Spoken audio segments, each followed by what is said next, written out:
You did it.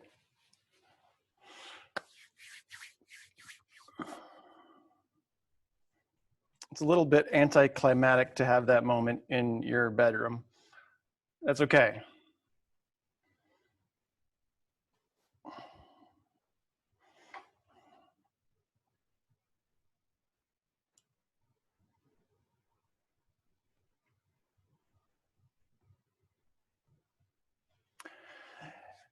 The best part about all this, the quarantine, all the nonsense, is that in your futures, you get to be insufferable adults. Just imagine it. Young people, kids will come up to you and complain about stuff, and you'll say, you have nothing to complain about. When I was your age, I was trapped in my house for 3 months, and you get to win every single argument. So that's the payoff you get in your future. Congratulations.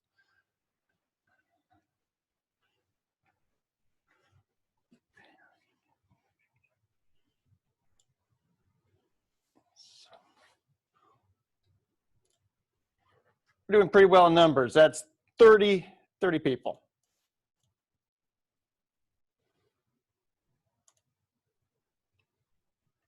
Will someone be willing to be a co-host at this point to welcome and usher in all the latecomers? I'll do Oh, I appreciate that. Thank you. Make co-host. Yes. All right. Today's a big day. We get to end World War II. Let me get the map up here. There we are. So that's exciting.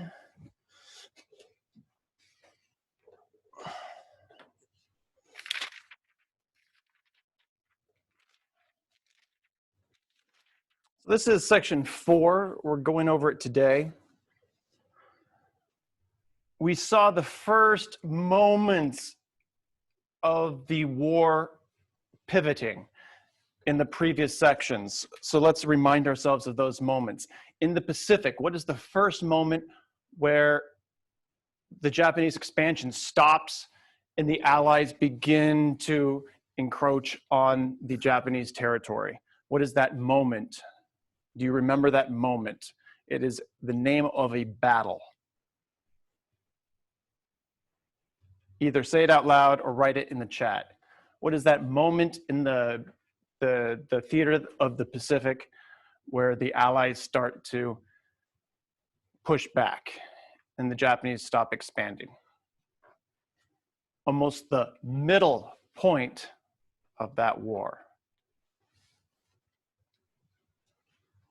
Midway. That's correct, the Battle of Midway. So the Battle of Midway is that point where the Allies start to move against the Japanese. It doesn't mean that it's easy after that. There's still war, there's still battle, and war is atrocious. There's evidence of that throughout this chapter, just how bad it is. It doesn't matter that if you're stuck in trenches watching people die and participating in this death, it doesn't matter that the United States and the Allies are pushing forward that much. It's just horrific. Same thing in the European theater. What is the moment where the Germans cease to be advancing and they are now retreating? What is that moment?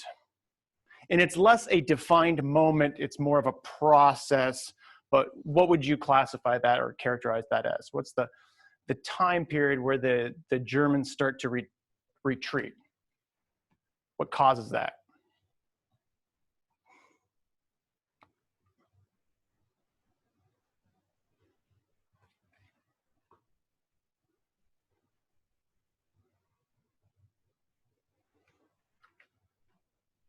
What is the thing that causes the German soldiers, the German army, I should say, to begin retreating?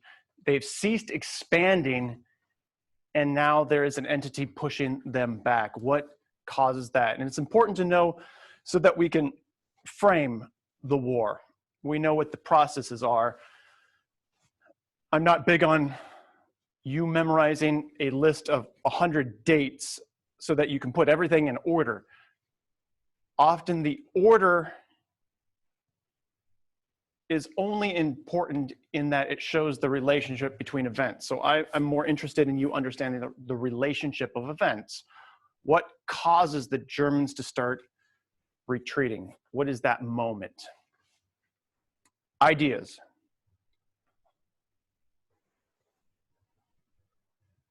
D-Day? D-Day is, that's a good answer. D-Day is the moment that the United States, sorry, I shouldn't say the United States, the Allies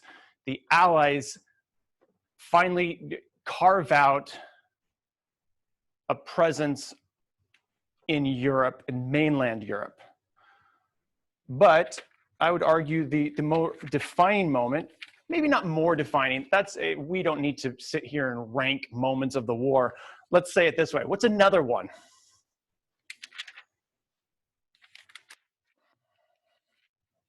The Battle of Stalingrad. You say Stalingrad? Yeah. Yes, I would agree with that. In the Battle of Stalingrad, Hitler stubbornly remains in Russia. And there's going to be also over the winter, and there's Leningrad, and he's also going to the Volgograd, and stubbornly remains in Russia over the winter. And as he's trying to get to the capital, we see a problem for him, especially in Stalingrad, where the tide of the war turns, and the Russian soldiers, the Soviet soldiers, start to push back, and that process is going to continue until the Soviet soldiers get to Berlin. And it is as the Soviet soldiers start entering Berlin that Hitler is going to kill himself. So this starts a process that ends with the end of the Nazi regime. So these moments are important. Let's start going through in section 4. The North African campaign. So we have to kind of put ends on these divergent little wars and stories. One of those being the North Africa campaign. You'll remember Erwin Rommel, the Desert Fox. Erwin Rommel came in to support the Italian troops that had lost ground to the British. Rommel comes in and pushes the British out of North Africa. The Germans establish a presence in North Africa. So we have, in that campaign, General Bernard Montgomery, Monty to his troops, take control of the British forces in North Africa, and eventually is able to push Rommel to retreat west. The Allies launch Operation Torch. The one area, historians are really bad at naming stuff. We've seen this time and time again in history. There's just terrible names for things. The exception to that would be, at the very least, militaries are good at naming things. Operation Torch. I don't know why. They do need to inspire their troops. So historians, we're bad at inspiring people. But at least the military commanders are good at inspiration, and so they use that skill in naming stuff better. So Operation Torch. An Allied force of more than 100,000 troops, mostly Americans, landed in Morocco and Algeria. So right here, this is Morocco. There we are.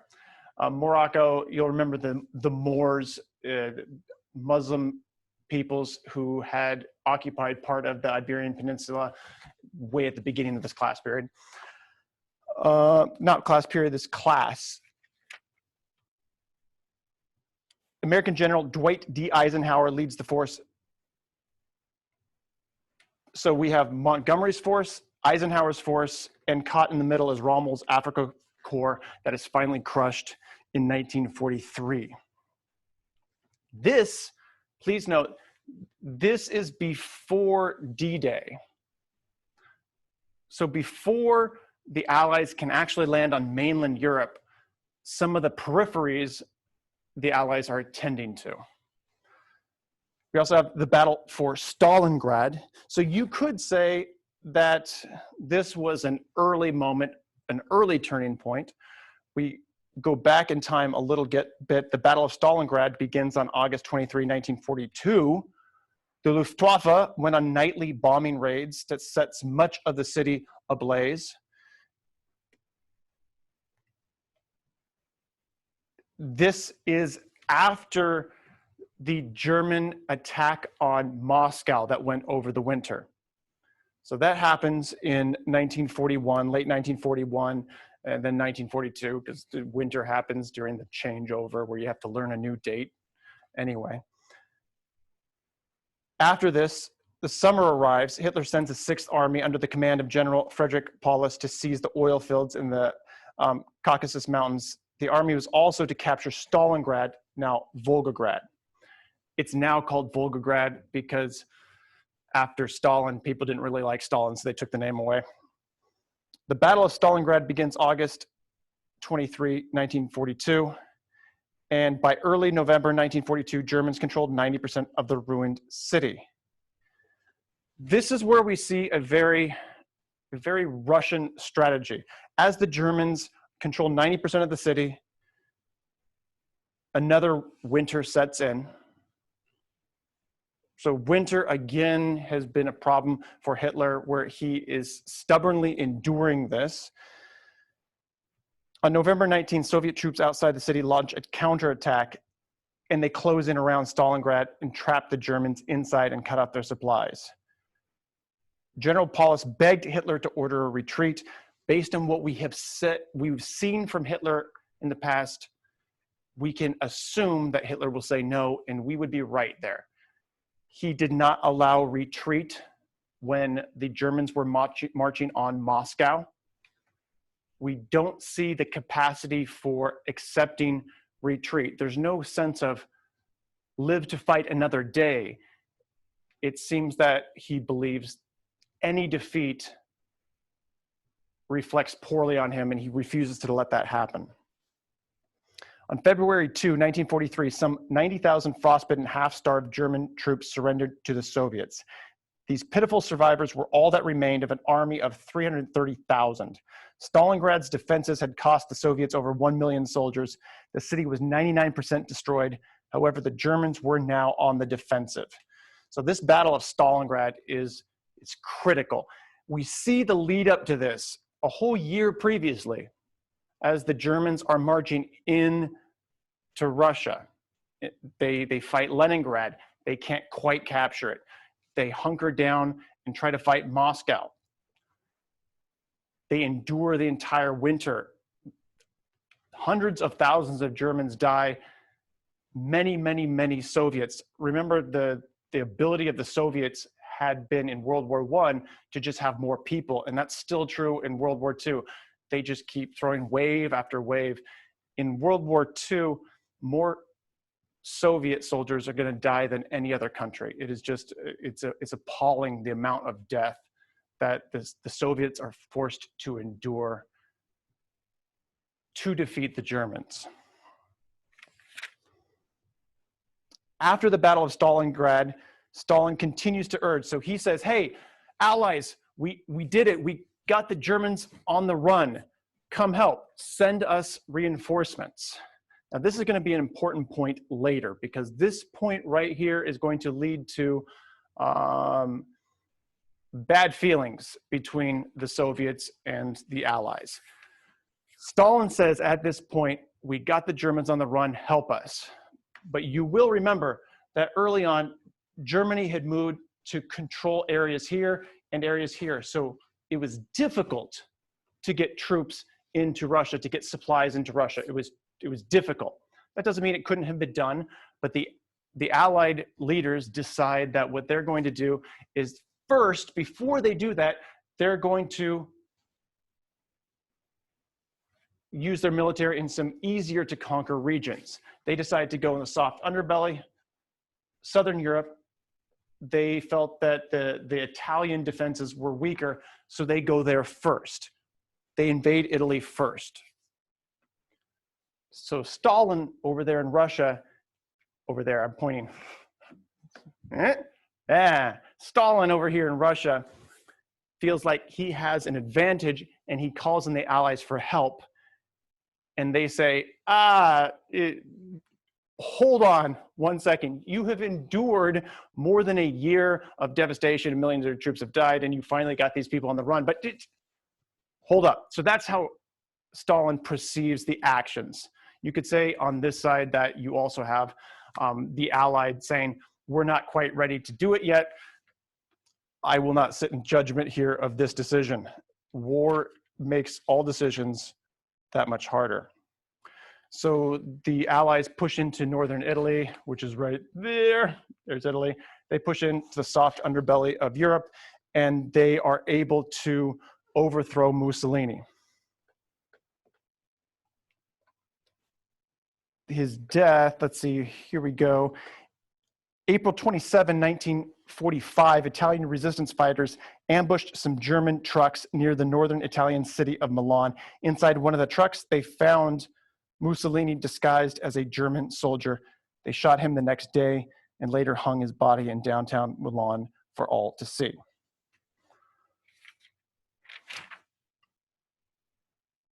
Next, we have the mobilizing for war. This section, I should say, jumps around a little bit on the timeline. The concept here is not the next in line as far as the dates go. You do need to be aware of the difficulty or the challenges of mobilizing for war. That takes a huge amount of resources. Right now, with the COVID, we're all very aware of supply lines all of a sudden. And economists everywhere are finally excited that people care about supply lines again. Yay! But it's for a bad reason, so boo. It's been challenging. We've been quarantined for what now? March, April, May, 2+ months. And we're starting to look and say, okay, one of the goals was to give the ability of our economy and our country time to set up supply lines so that we would have enough masks, PPE, the ability and human power to perform tests. We can get the test. I mean, that's challenge number one, to get all the supplies for testing, but then to also process the tests is another challenge. So all of that is very difficult to do. And that's kind of like what the country has been focused on for 2 months. And even then, we're just now getting to the point where we can start processing decent amount of tests. I think just recently, in the last week or so, testing sites in California said, oh yeah, anybody can come get a test now. You don't need to have symptoms to come get certain kinds of tests. That's what, 2 months after quarantine started, we're finally getting the supply lines in order to do what we need to do as far as testing. The reason I bring that up, we're not sitting here in any criticism. We're recognizing the difficulty and challenge presented in wrangling an entire economy to do a thing. We have free market, we have independent companies. And so to organize and coordinate all of these divergent groups, people, supply chains, transportation, infrastructure, all of these things to do a thing is difficult. So if we are now going to say we're going to go to war, imagine how much more difficult that would be to coordinate an entire country to orchestrate and produce a war. That is a challenge. So that's part of this mobilizing effort. You have typewriter companies that need to be retooled and they start making armor-piercing shells. You have all these companies that during peacetime produced, innocuous normal things, producing machine guns or boots. Factories are producing products for war. Because they are now, this is an economic principle, because companies are using the raw materials and the land labor capital to produce war implements, what are they not producing? Well, they're not producing consumer goods. People don't have access to normal consumer goods. And so the government institutes things like ration programs where they say you can't drive very far because we need that oil, the gasoline for the war effort. We need to put it in tanks. If we don't have it for the tank doesn't move. That's how tanks work. So in order to fight a war with a population as large as any countries, especially ours, it becomes imperative to get buy-in from the population, like absolutely imperative. That becomes critical because war is no longer soldiers somewhere fighting. This is, what's the term when the entire country is at war? We learned this in World War I. What is that term? Group chat, go. Total war. Yes, that is total war. In total war, the country relies on the citizens to produce that war, the factories, the workers. And without the workers on board, it's very difficult to fight that war. So how do you get the citizens to participate? So we see, again, what we relied on in World War I, and we see propaganda campaigns, we see public announcements, we see information. This is what the effort is to drum up support. Some of this is positive, speaking to heroism, speaking to duty. Some of it gets very negative, as propaganda often does, because propaganda doesn't always use morals.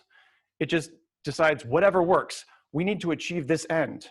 And we don't care if we have to lie or mischaracterize something. We just need to achieve this end. So you can look at, there are World War II Bugs Bunny cartoons, for instance, that are just horrible because they were produced in an effort to create an effect of we should hate the enemy and go after the enemy. And so we see examples of this propaganda that is used to get support among the citizens, the people. And I used to wonder, didn't the people look out and see the importance of what they were doing? Why did propaganda need to exist? Then I experienced a quarantine because of a pandemic, and I see how hesitant people are to give up freedoms for a common good. And so it becomes more and more clear. Oh, people are really, really hesitant to do things for other people. It all makes sense now. My bad, I get it. Okay, that's why. And we even see propaganda going the other way on the Facebooks and all the media sources. And so to fight a total war in a country, to get everyone on board, it's not an easy challenge. And as a result, we see the limitations of certain things, limitations of civil rights. One of the worst things we do during this time is because we were at war with Japan. American citizens of Japanese descent were taken from their homes and put in internment camps. These are still in existence and not operating, but they still exist as historical monuments. If you're driving up to Mammoth, there's one on the left-hand side as you, is it before or after Bishop? I forget. But there is a Japanese internment camp there. George Takei, a famous actor from the Star Trek series, him and his family were interred in a Japanese internment camp. And so often when ideas of how we're treating people, American citizens, because of an issue come up, his words become profound in that he lived in a Japanese internment camp. He was removed from his home and forced to live in a camp, even though he was a citizen, because we were scared that American citizens of Japanese descent would support the Japanese during this war. So all of this production for war, the invasion of southern Italy, the Russians in Stalingrad, all of this is leading up to this moment where it turns. We have D-Day in 1944, so that happens after the Battle of Stalingrad. And finally, we get to the last battle where the Germans make any kind of advance, and that would be the Battle of the Bulge. You had German tanks break through a line of weak American defense, a 75-mile front. They push into the Allied lines because you had a line, and then Germans push through it. It's like a bulge. They could have called it the Battle of the Hernia, but they didn't. Allies are caught off guard, but then they recover the territory, and that's the very last time that the Germans make any kind of advance. They begin marching in. The Soviets are in Berlin. Hitler sees the din of war and commits suicide. So we have, on May 7, 1945, General Eisenhower accepts the unconditional surrender of the Third Reich from the German military. President Roosevelt, however, did not live to witness the long-awaited victory. He had died suddenly on April 12 as Allied armies were advancing toward Berlin. Roosevelt's successor, Harry Truman, received the news of the Nazi surrender. On May 9, the surrender was officially signed in Berlin. The United States and the Allied powers celebrated VE Day, Victory in Europe Day. After nearly 6 years of fighting, the war in Europe had ended. There is still the war in the Pacific. So the war in the Pacific is challenging. The concept of kamikazes is brought up, and likely you have familiarity with a kamikaze pilot. Think of it as an early human-guided missile. Now we have computers and sensors to guide a missile. Ideally, militaries, when they shoot something, they want the projectile to go where they intend it to go. That's a useful trait. And so we have missiles that we can guide so that they hit where we want them to hit. Before that technology existed, the Japanese trained pilots to guide their planes full of munitions to targets to then impact and explode. The reason this is brought up is we have to understand that in war, sometimes we're fighting more than people, we're fighting ideologies. The ideology that this demonstrates is that we were fighting, for us, we were fighting an enemy that truly believed that they were part of something greater. They were fighting to uphold this greatness, this vision that they were part of, and they were willing to die for that. They were willing to commit suicide for that vision. So that's what we were fighting against. And that's partially also what Hitler never really quite understood. He thought a show of force, people will just join up. But London doesn't surrender. Leningrad doesn't surrender. Because many people realize that they're fighting for something greater.